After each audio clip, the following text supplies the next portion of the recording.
Teresa Rodríguez, buenas noches. Hola, buenas noches, ¿qué tal? ¿Cómo está? ¿Qué tal la vuelta a clase? Pues muy bien, muy contenta. Es curioso porque la sensación es como de que el Parlamento lo dejé hace 8 años, o sea, la sensación es exactamente la contraria, ¿no?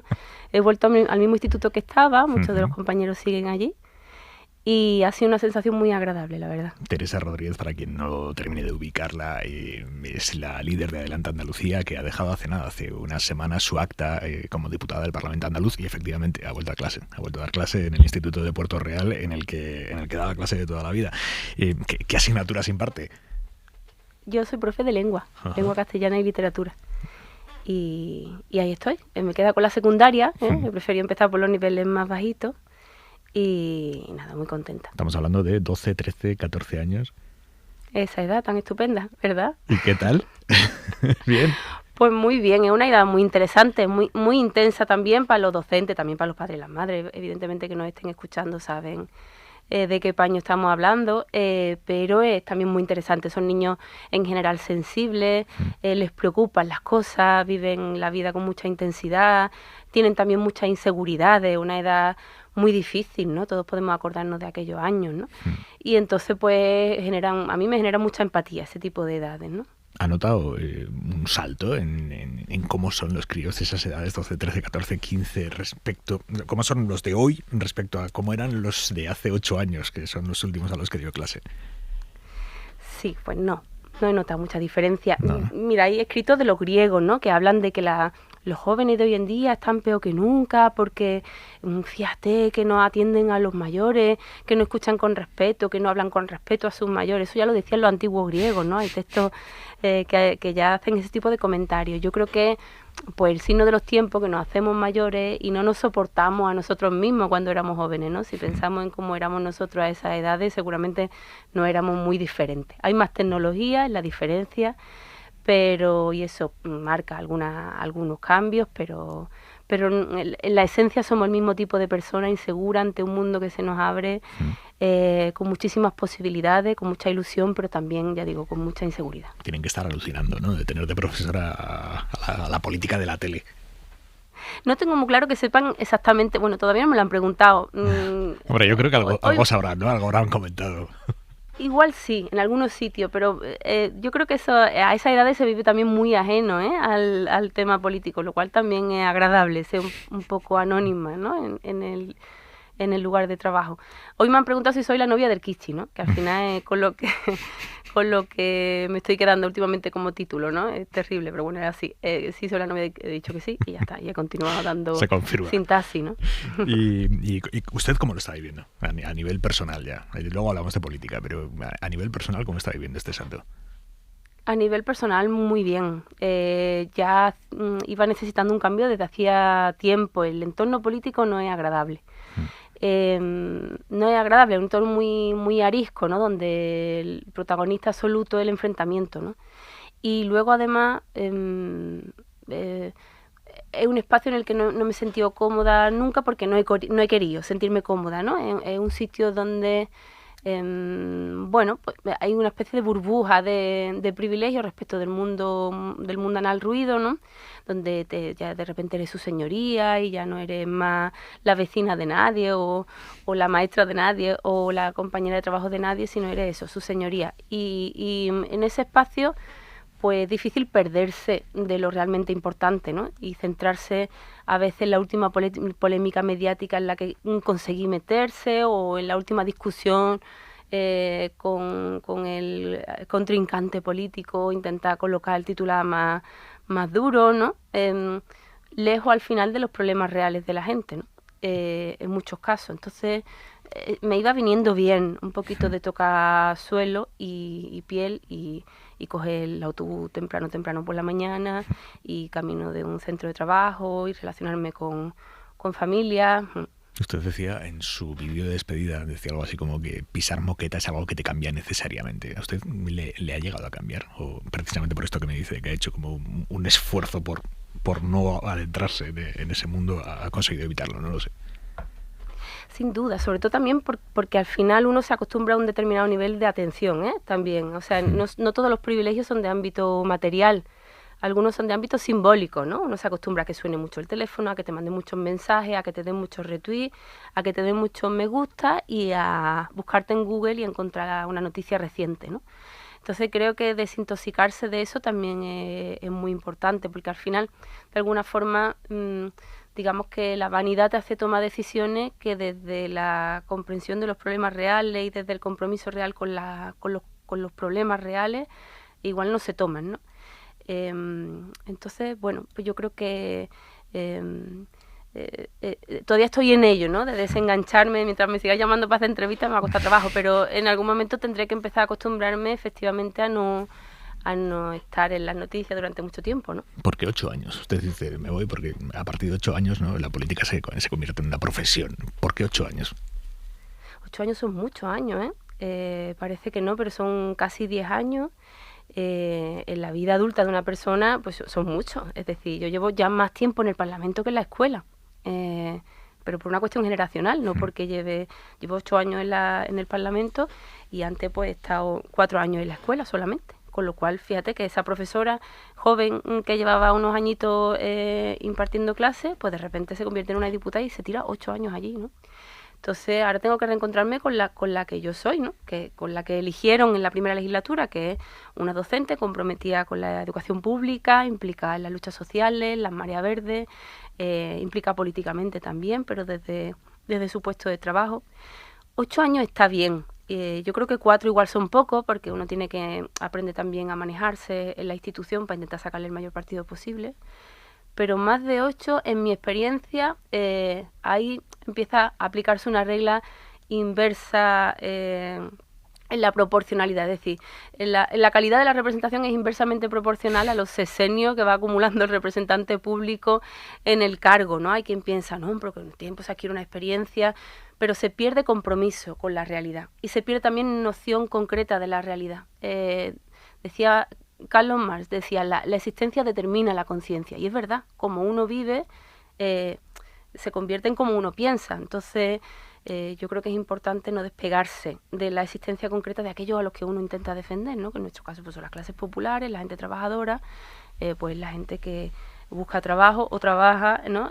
Y tiene que madrugar y coger el transporte público y hacer uso de los servicios públicos y vivir en barrios populares con toda la problemática que eso conlleva, ¿no? Lo que usted haya llamado alguna vez de no parecernos a ellos ni en sus andares. ¿No hay un punto de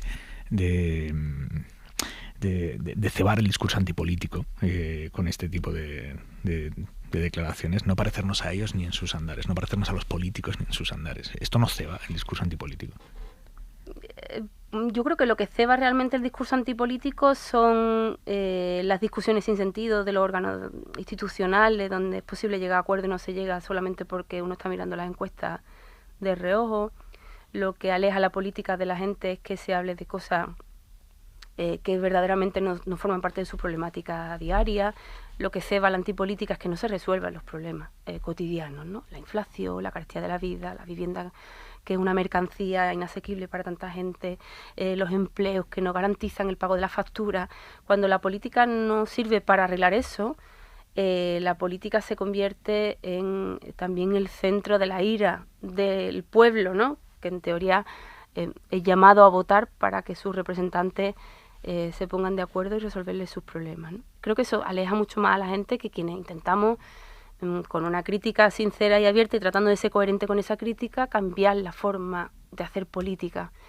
Eso es importante. Incluso desde perspectivas ideológicas muy diferentes se puede cambiar la política en sí. El Parlamento podría ser un parlamento para trabajar y no tanto un parlamento para hablar. Y además los problemas de la gente deberían tener mucha más presencia, la ciudadanía tener más puertas abiertas en la institución para intervenir. Es dificilísimo llegar al Parlamento. ¿Cómo se podría canalizar eso? Pues facilitando, por ejemplo, las iniciativas legislativas. Es una vergüenza que aquí en Andalucía, con muchísimo esfuerzo la comunidad educativa, haya conseguido recabar 60.000 firmas para presentar una iniciativa legislativa popular, después de muchos meses recogiendo firmas a pie de calle, y cuando llegan allí, pues nos podemos permitir el lujo a los representantes públicos de ni siquiera tomarla en consideración, ¿no? Eso no debería pasar. Es decir, una iniciativa legislativa popular que ha recabado un determinado número de apoyos tan importantes debería debatirse en el Parlamento, debería Y los agentes sociales deberían tener mucha más presencia en la institución y se podrían articular mecanismos de voto directo para aquellos que quieran implicarse en la participación política cotidiana. Todo ¿Usted eso cree podría pasar. en el voto directo? Yo creo que a los niveles que tenemos de tecnología, podríamos articular una democracia 4.0 donde la ciudadanía pudiera... La democracia, decía Alba, el filósofo, decía, no es participar todo el tiempo, pero es poder intervenir en cualquier momento. Es decir, si hay un número interesante de ciudadanos y ciudadanas que quieran participar de una decisión política concreta, deberían articularse mecanismos para poder participar incluso de votaciones, aunque fuera pues la proporcionalidad que les corresponda, ¿no? Eso podría ocurrir y es como inconcebible, ¿no? Que eso pase. Eso seguramente parece, eso haría... no sé, estamos aquí reflexionando, pero me parece que sería muy complejo, por ejemplo, adoptar decisiones que son muy impopulares, ¿no? Si todo el mundo pudiera votar en todo momento, sería realmente complicado adoptar decisiones que pueden ser necesarias para la marcha de un país, pero que realmente son impopulares.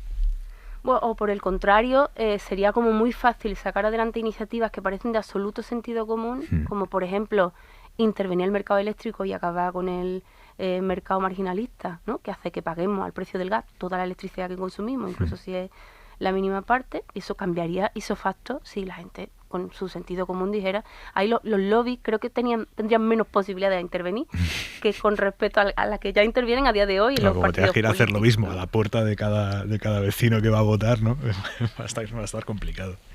Creo Oiga, que todo el mundo llegaría a la conclusión de que no es razonable que nos vendan la energía al precio, o sea, que nos vendan todo lo que compramos en el súper al precio de las 2 lonchas de jamón, ¿no? Pues eso, los precios de la energía no tienen sentido tal y como están, ¿no? Y los lobbies del oligopolio intervienen mucho más sobre las organizaciones políticas, financian sus campañas además, ¿no? Ejecutan sus contratos, prestan para pagar salarios, intervienen mucho más en la política de lo que, digamos, la ciudadanía en sí, autorrepresentada, podría verse influida por determinados poderes. A nivel andaluz hay mucho lobismo, a nivel autonómico, que quieran influir en... ¿Sí?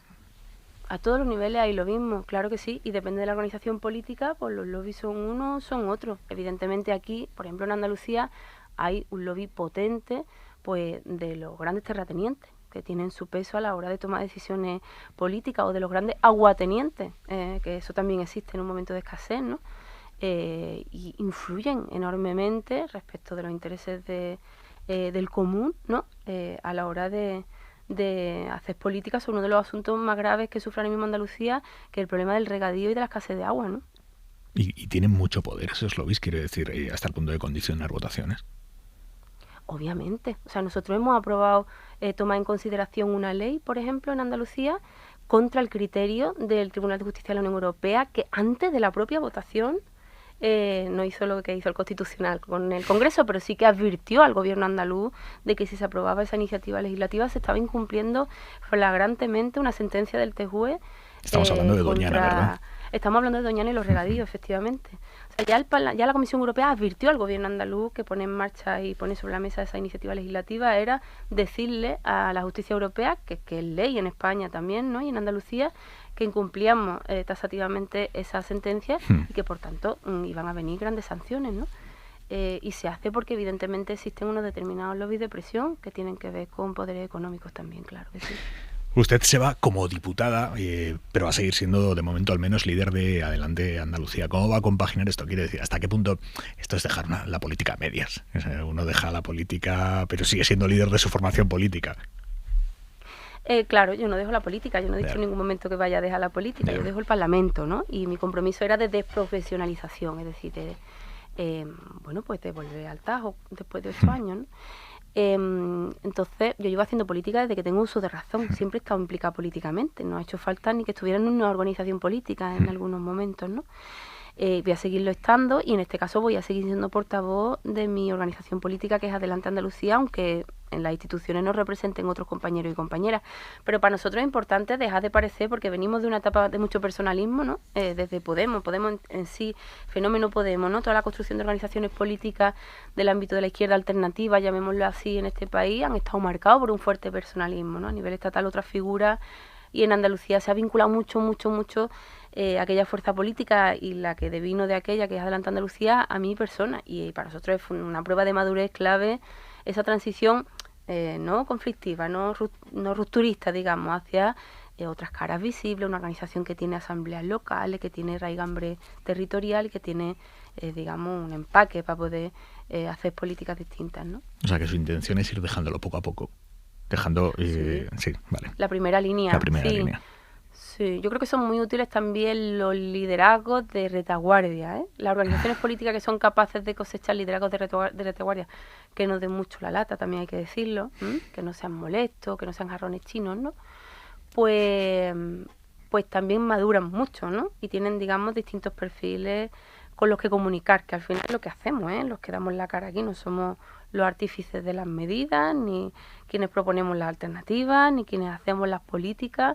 Eso lo hacen los activistas, los técnicos, la gente que lleva mucho tiempo preocupándose sobre cada problema. Lo que hacemos los portavoces públicos, los representantes políticos, es básicamente hablar, y nuestra obligación es intentar llegar a acuerdos que mejoren la vida de la gente, ¿no? ¿Qué ha aprendido a nivel comunicativo de estos 8 años que no sabía?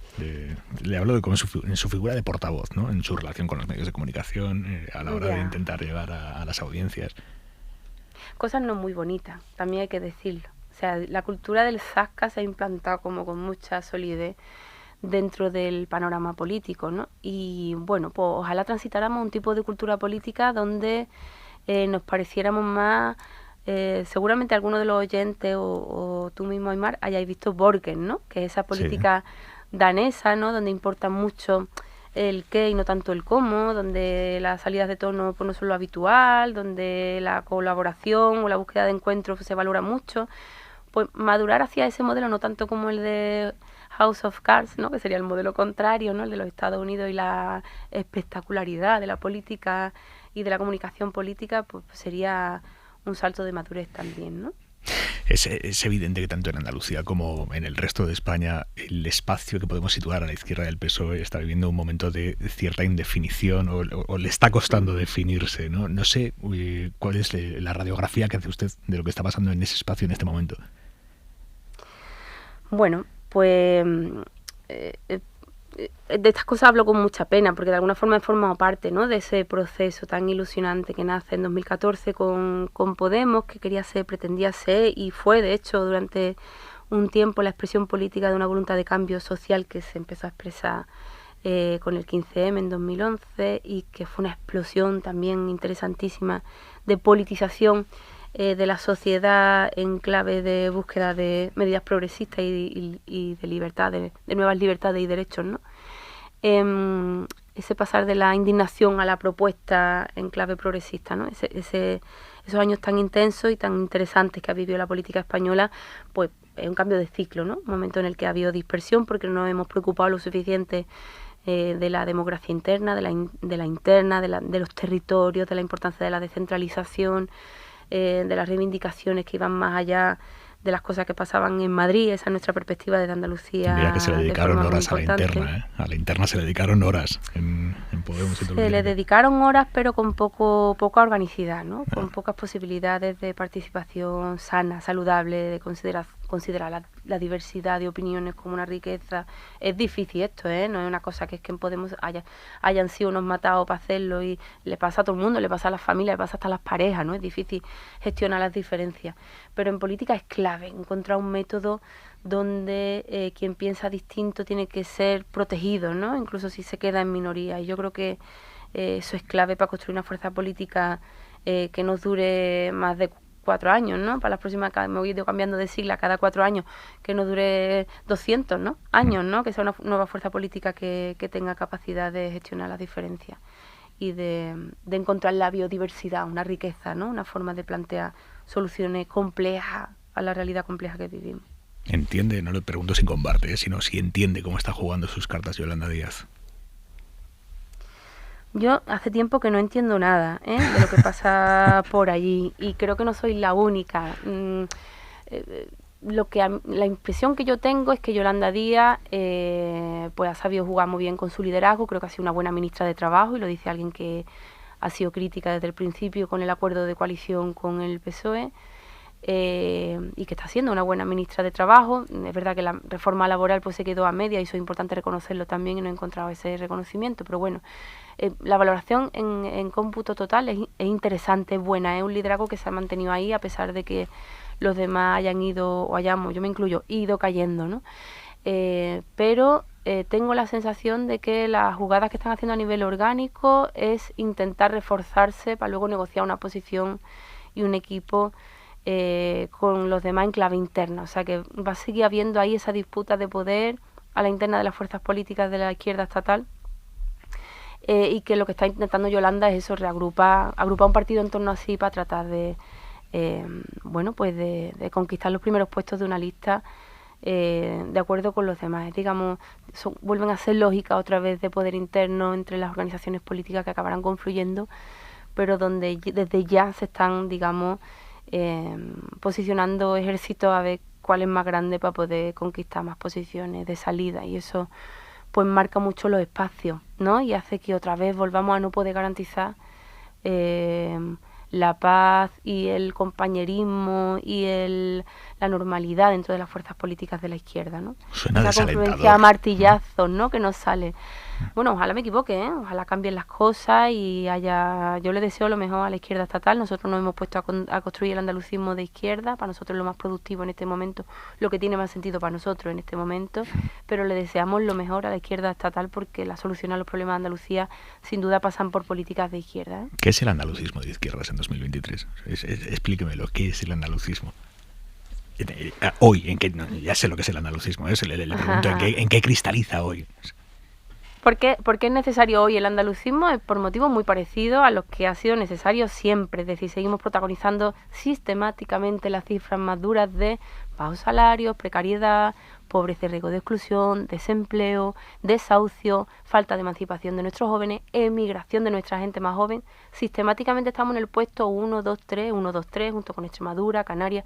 Tenemos un problema de brecha territorial en este país y no reconoce eso, pues negar una evidencia. Y son cuestiones de fondo estructurales que hay que cambiar mirándolas sistemáticamente. Es como la discriminación entre hombres y mujeres. Si no hay nadie que se ocupe en concreto de los mecanismos que hacen que mujeres y hombres no seamos iguales, no vamos a cambiar nunca esa realidad. Pero es que Andalucía ni se nombra, ¿no? En el Congreso de los Diputados hace poco he hecho el ejercicio de poner en el buscador. Esto sirve para Extremadura, sirve para Murcia, sirve para Canarias. Canarias no tanto porque tiene una fuerza política de Canarias que se ocupa de hablar de su asunto, bien que hace. Pero si ponemos en el buscador del Pleno de la 14 legislatura Andalucía, se ha hablado solamente de Andalucía 26 veces. 26 veces en una legislatura, en lo que llevamos de legislatura. Y 25 de las cuales ha sido para 2 proyectos de ley como de trámite que había que hacer de reforma de tributos cedidos, que se ha hecho de todas las comunidades autónomas, y otra una iniciativa legislativa del propio Parlamento andaluz para la gratuidad de 0 a 3. La número 26 es una pregunta de la oposición al ministro Plana para ver su implicación en casos de corrupción en el pasado en Andalucía, ¿no? Esa ha sido esta 14 legislatura en el Pleno del Congreso para Andalucía, ¿no? Si ponemos Madrid nos salen 2.337 veces para el mismo periodo, ¿no? Y esto, porque lo decimos, no pensamos tampoco que se habla de los problemas de los pueblos de Madrid, ¿eh? Se habla de la Corte. Tenemos un problema de centralismo en este país que hace que queden absolutamente invisibilizados los problemas reales que vive la mayoría de la gente que no vive en la Corte, que vive fuera de la Corte, que vive en Andalucía, que vive en el sur, que vive en la periferia y que no encuentra un lugar donde expresar sus necesidades como ya hacen otras mucha gente. Para nosotros esa carencia la tenemos que salvar y tenemos que mirarla nosotros porque nadie más lo va a hacer por nosotros, ¿no? Después de estos 8 años en las instituciones, en el Parlamento andaluz, ¿ha visto algo que usted creía que se podía cambiar desde la política y que a día de hoy diga, siendo realistas, eso no se puede cambiar desde la política? Bueno, yo creo que lo sabía de antes de entrar, y es que los cambios reales, los cambios más importantes que se producen en la sociedad se producen primero fuera y luego dentro de las instituciones. Es más, los avances de vanguardia que se producen en las instituciones no tienen luego ningún efecto real en la sociedad si no hay un cambio social antes. Voy a poner ejemplos muy concretos, ¿no? Podemos cambiar la normativa laboral, ¿no? Y mejorarla. Pero si luego en los centros de trabajo la gente vive su experiencia laboral muerta de miedo por un despido, porque sigue siendo igual de barato que antes, o porque le han construido una serie de prejuicios en torno al sindicato que le hacen alejarse o desconocer directamente sus derechos laborales, su convenio, pues da igual lo que cambiemos la institución, porque en los puestos de trabajo la gente va a seguir viviendo una situación de explotación laboral y de miedo, ¿no? Entonces, tiene que haber procesos, la sociedad tiene un protagonismo mucho más importante en política de lo que lo tienen las instituciones. Luego, los cambios reales que se consiguen en la institución, como los que ha habido sobre, por ejemplo, la ley de alquiler en Cataluña, ha sido un resultado de un proceso muy largo de lucha de las plataformas de afectados por la hipoteca, de las ligas de inquilinos, de gente que ha dado pelea muy a pie de suelo y luego ha conseguido que los diputados y diputadas prueben determinada normativa porque han sentido el lobby de la calle, ¿no? Entonces, eso yo lo presenté antes, pero desde luego lo certifico después de 8 años en la institución. Los cambios sociales, los cambios de mentalidad social tienen mucho más impacto en la adquisición de nuevos derechos que en la geometría parlamentaria sin una sociedad movilizada, ¿no? ¿Hay algo de estos 8 años que usted diga, ahí me equivoqué? Ese fue mi gran error. Lo haría de otra manera. Seguro que mucho. Necesito un poco más de tiempo, a lo mejor para analizar cuáles han sido, por eso aquello de la vanidad que hablaba antes, ¿no? Después de 8 años y de mucha atención, o por lo menos esa percepción que se tiene desde ahí, ¿no? Que todo el mundo te mira, todo el mundo atiende a lo que dice, todo el mundo piensa que lo que dice es importantísimo. Necesito un poco más de tiempo para imbuirme de un poco más de humildad respecto a estos 8 años. Es como cuando uno sale de una situación así un poco intensa, necesita un tiempo para madurar. Pero yo me arrepiento de no haber conseguido tener un espacio amable de construcción de la izquierda andaluza, ¿no? Haber participado también de ese proceso de ruptura y de desesperanza para las bases sociales de la izquierda durante estos años, que espero que cambien ahora. ¿Qué les va a explicar cuando los alumnos le dejen de preguntar si es la novia de Kichi y le pregunten ¿es usted la política? ¿Qué les va a explicar sobre el funcionamiento de la política? Porque, bueno, 12 años todavía uno es muy pequeño, pero con 14 alguno ya empieza a tener cierta conciencia, ¿no? Sí, pues no sé, yo le responderé a lo que me pregunten. De hecho, la primera cosa que hice el primer día pensando en todo esto, ¿no? Era que me pusieran en un papelito anónimo preguntas que quisieran hacerme y que les diera apuro de hacerme directamente, ¿no? Está sonando el móvil. Me está sonando el móvil, disculpa. No se preocupe. Mira, está sonando el móvil, pero no es por la política. Ah, mira. ¿Y qué le ponían en el papelito a los alumnos? Pues no, eran preguntas personales. Pero fue el segundo día, yo creo que porque salió en el diario que me había incorporado al instituto y ya algún padre lo comentó en casa, que empezaron a hacerme preguntas como esa, eres la novia del Kichi.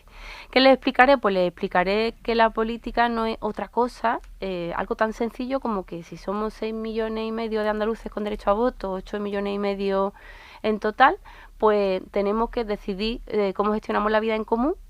Es difícil hacerlo directamente de uno en uno, entonces pues elegimos a alguna gente que nos represente durante un tiempo en un lugar donde decidimos las normas de convivencia y la gestión de lo común.